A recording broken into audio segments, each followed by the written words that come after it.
Donc la vidéo, on avait déjà fait un react de vidéo de cette personne, donc mon cher Pronxolox. Elle s'appelle 25 tips pour s'améliorer instantanément sur Rainbow Six.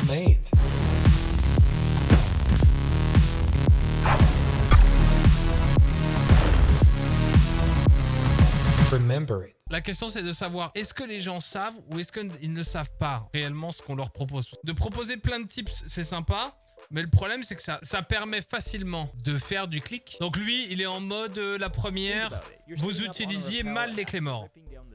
Le premier tip, c'est trick, c'est le fait de dire arrêtez de mettre les clés morts sur le côté des portes, mais mettez-le plutôt en face des portes, parce que quand les gens arrivent pour casser la porte, eh ben, ils enlèvent la barricade et ça leur pète à la gueule. Alors, pourquoi pas, mais dans des niveaux très bas, hein, quand même. Quitte à parler de ça, le fait de faire une double clé mort, ça peut marcher. Moi, ça m'a déjà surpris pour le coup. Parce que si on reprend, par exemple, son truc ici, c'est sur vous un endroit où on le met. Il n'y a aucun moment où son cerveau se dit qu'il peut y avoir une deuxième clé mort. Il fait un move où il se dit je casse la clé mort et je sors. Et ce qui est marrant, alors il le fait en 1v1, donc c'est juste pour faire une image d'illustration. Mais même sur l'image d'illustration où il pourrait faire genre il regarde quand même s'il n'y a pas un deuxième faisceau, il le fait pas.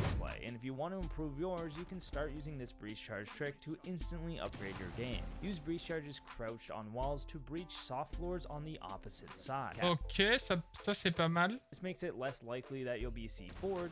Ok, ça peut être sympa effectivement, non c'est plutôt pas si mal. C'est vrai que si les gens ne le connaissent pas, donc de passer les charges plutôt que de les placer sur un plancher, dans la mesure du possible, de les placer sur le mur à côté. Bah, quand elles sont placées en bas, elles font péter une partie du plancher qui est derrière. Et ça évite donc du coup à la limite effectivement de se faire niquer par un C4 ou ce genre de truc là. Donc ça peut être un... C'est pas mal. Alors c'est toujours pareil, les angles pour le coup, à tous les niveaux, étant donné que c'est du par cœur, si on ne le connaît pas, effectivement, c'est incroyable. Voilà. Et quand on est dans un elo qui est moyen ou bas, c'est souvent l'assurance de juste avec de la connaissance. Donc il n'y a pas une question de niveau. C'est juste une question de connaissance, de prendre des lignes qui nous permettent souvent de surprendre des gens. Voilà. Au final, c'est pas « je suis meilleur que lui », c'est « moi je sais et lui il ne sait pas ». Je fais partie des sachants et lui il ne fait pas partie des sachants. Et c'est ça qui va faire qu'il va perdre et pas moi. Mais la ligne est bonne, hein.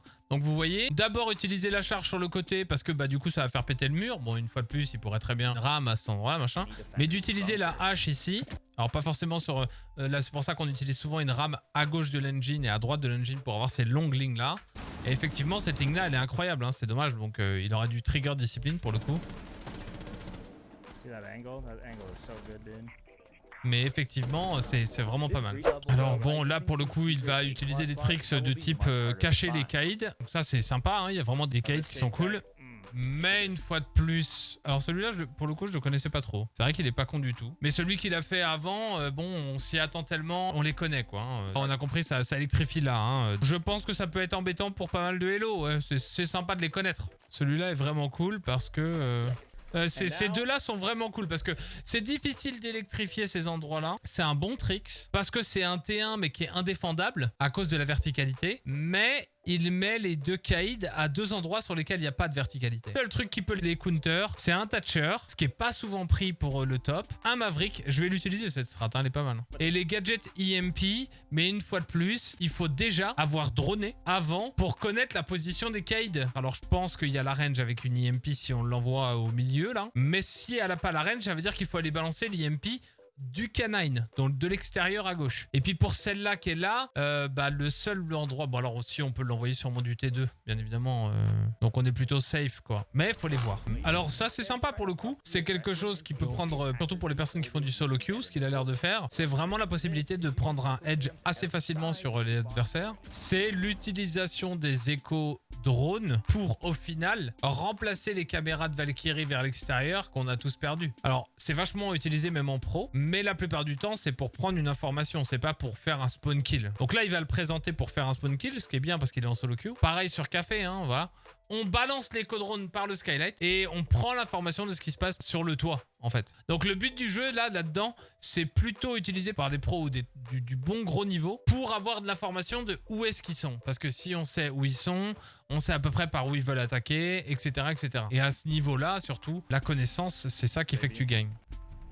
Donc ça, par exemple, bon, ça peut être marrant, effectivement. Alors là, ça sert pas à grand chose.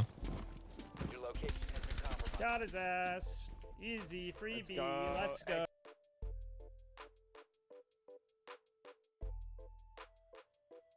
Bon, pourquoi pas, mais bon, oui, alors c'est sympa, effectivement, mais il y a toujours le côté... Là, la façon dont il vient d'utiliser son éco-drone, bah, c'est trop EV- pour le coup, parce que s'il y avait personne qui était venu à cet endroit-là, il aurait perdu un éco-drone pour rien. Donc forcément, là, il nous montre que la fois où ça a marché, mais combien de fois ça a pas marché au final. Et quitte à faire le spawn kill qu'il est en train de faire à cet endroit-là, autant le faire en écoutant juste les mecs qui viennent en rappel ici. Spawn kill du balcon, c'est très très bon.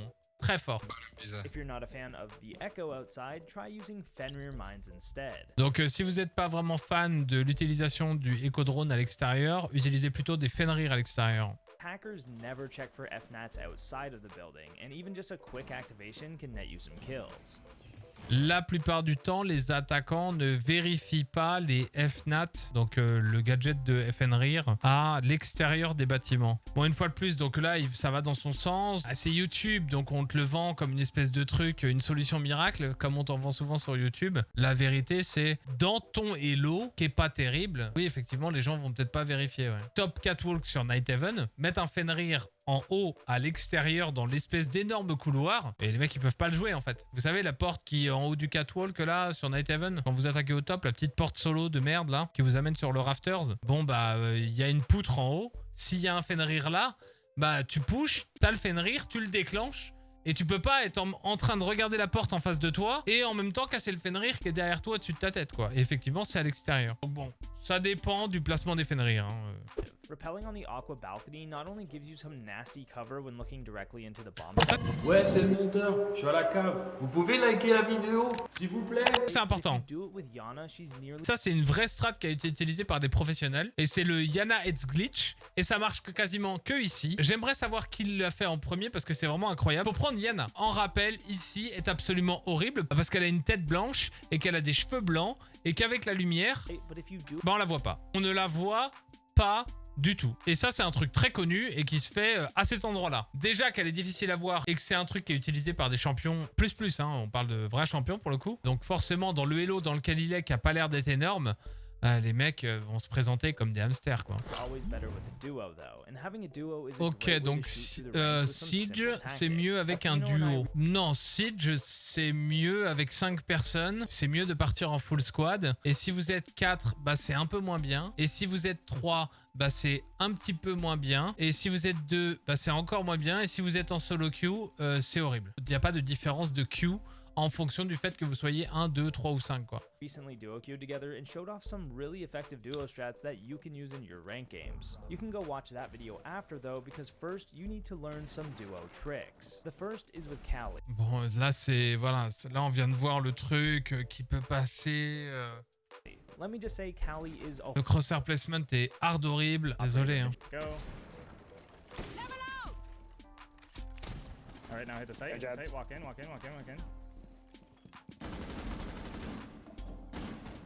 Down view. You can plant there.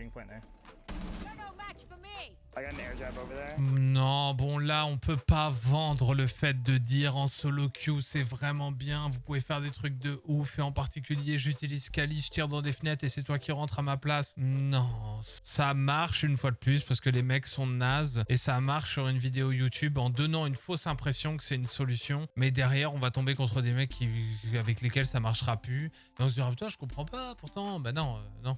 Sachez un truc, les champions avec lesquels par exemple on était au mois de mars-avril, à aucun moment quand ils sont 2 ou 3 sur le TS, ils partent. Hein. T'as même pas envie de te tomber avec un random ou 2 randoms, c'est mort. Is a great way to get that quick entry. It takes about 18 to 20 bullets for a barricade to break, so by shooting it 17 times in different spots, it only takes a couple more bullets to bust it wide open and make your entry. Lion scan.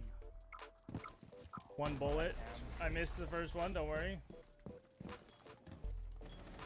Et ça sert à rien. Là, typiquement, voilà, on vient de faire avoir comment mettre le ballon sur la nuque, quoi. En disant, si vous faites comme ça et que vous prenez le ballon et que vous pouvez vous le mettre ici, vous pouvez vous mettre le ballon sur la nuque. Et après, vous pouvez vous balader avec le ballon. Alors, c'est interdit. Hein. Ça marche contre des gens qui vont être... voilà. Et ça sert à rien. On a quand même une personne, donc du coup, qui rentre par une fenêtre, qui va nous montrer que ça, il fait des kills, alors que le truc qu'il a tenté et qu'il a raté ne sert strictement à rien parce que déjà du monde qui est sur le site, quoi. Pour des gens qui viennent de découvrir le jeu, etc., c'est horrible. Parce qu'ils se retrouvent avec ce truc-là de se dire « Ah putain, c'est génial et tout, je vais le faire, machin. » C'est... Et ils vont faire un lien entre résultat et action, quoi. Waouh, c'est parce qu'il a fait le coup des 11 fenêtres, tu vois, ou des 11 balles dans la fenêtre en tirant la 12e que il est rentré. Ça a surpris, rien du tout en fait. Personne ne s'attendait à ce qu'il rentre là. Caméra sur site, c'est nul, à chier. L'utilisation du truc alibi, machin, truc bidule, ne faites jamais ça. Prenez jamais alibi. Et de balancer du ace pour derrière couvrir des mouvements, ouais, c'est vraiment très bon. Someone in the door church. Et ça, c'est utilisable à tous les niveaux. Got him. Main plant. Bon, là en revanche. Alors, il le fait très mal. Néanmoins, le clip montre deux choses. Un, la couverture du son pour les déplacements et la couverture du son en utilisant un ace pour planter le diffuse. Donc, ce qui est pas si mal au final. Il balance son ace un peu, voilà, bon. Le situational awareness, en fonction de ce qui se passait au niveau du blue, était un peu dégueulasse quand même. Parce qu'il décale, il ouvre sa ligne. Normalement, au niveau du blue, il devrait y avoir quelqu'un. Donc, il aurait pu mourir. Il passe comme si c'était la foire du slip, quoi. Guys. Et là... personne n'entend le plantage. Hein. Bon. En l'occurrence, là, le mec était au niveau de la kitchen, donc son truc n'a pas servi à grand chose. Mais quand bien même, étant donné qu'il lui restait un ace, de toute façon, on sait jamais, il pourrait très bien y avoir une grenade ou une caméra quelque part. La caméra, elle ne voit rien, mais elle entend. Et les mecs qui sont sur la caméra écoutent le plantage du diffuse. Donc balancer un ace pendant le plantage du diffuse, ça peut être intéressant. Mais c'est pas pour autant qu'on va garder un ace dans la poche hein, pour planter un diffuse, quoi. Alors, garder une mira dans sa poche pour l'utiliser plus tard dans le round, c'est nul à chier. Quitte à garder une mira dans sa poche, c'est pour plutôt faire chier un termite qui pose sur un T1. J'attends. Il arrive, il court. Les informations sont envoyées. Viens, on va ouvrir le T1, machin, truc bidule, etc. Tadam! Au final, alors que t'avais spawn à l'endroit pour ouvrir ton T1 sur chalet, avec le Thatcher que t'avais demandé, toi t'arrives, et ben, après la phase de prep, tu mets ta mira sur le T1. Bam! Sur le T1 de chalet. Putain, mais ils vont la casser, oui? Ouais, ils vont la casser. Mais sur le T1 de chalet, sur le T1 de machin, et au moment où tu les entends arriver au niveau du truc, tu tires dans la mira. De toute façon... qu'est-ce qui vaut mieux? Une mira qui fait la taille d'une enveloppe dans laquelle ils pourront pas rentrer et qui sera ouverte du coup, ou une grosse ouverture de termites?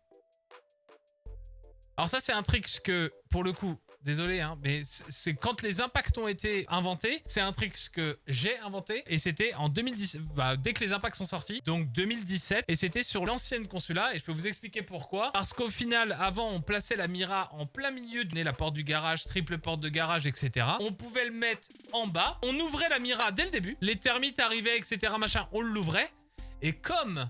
on pouvait monter sur la voiture qui était en plein milieu, qui était une voiture noire, en plein milieu du garage. On avait un angle d'un côté.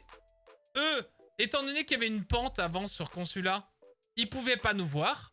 On voyait leurs pieds. Et s'ils posaient un termite à droite ou à gauche, Ibana à droite ou à gauche, on balançait les impacts par la mira qu'on venait d'ouvrir. Et ils pouvaient pas ouvrir le T1. Et ça, on l'a fait en 2017, pour le coup. Alors effectivement, le fait d'utiliser Flores, en règle générale, on l'utilise toujours de la même façon. C'est-à-dire on pose le Flores au sol, le drone, et après on le commande. Mais si vous faites... moi c'est échappe je crois. Hein. Flores il continue tout droit. Voilà. Ça peut être un bon moyen de bait. Ça a déjà été utilisé par des pros. Hein. Parce que t'es tellement habitué à te dire, attends, s'il est en train de droner son Flores... c'est que il est sur son Flores. Et donc, je vais pouvoir avoir un free kill. Mais en fait, pas du tout. C'est un bait Flores où en fait, tu envoies le Flores, mais tu le contrôles pas, quoi. Ah. Donc ça, du coup, il envoie le drone. Bon, alors, en revanche, là, il y a tout qui va pas, là, hein, quand même. Hein, parce que le mec, il était... donc là, il est passé devant le mec qui était au niveau du pilier à droite. Et là, il est en face de lui. Le mec est là au pilier. Bonjour. Donc le mec est là, et lui il est resté en face. Si c'était un 1v1, et que le mec était ici, par exemple, au contact du T1 et que t'as Flores, ça aurait été bien de faire le Flores Tricks, qui est à peu près la même chose que le Yana Tricks au final. C'est, j'utilise mon Flores, je fais échappe, et donc le drone avance tout seul, et dans la tête de l'autre, le mec il entend un drone qui avance tout seul. Il entend un beuh, donc il s'imagine qu'il va tomber sur un Flores avec son petit truc, mais non, t'en es sorti. C'est pas les 25 tricks qui au final se sont retrouvés être que 13 tricks. Vous avez liké? C'est lequel votre préféré? Dites-nous en commentaire. Et abonnez-vous.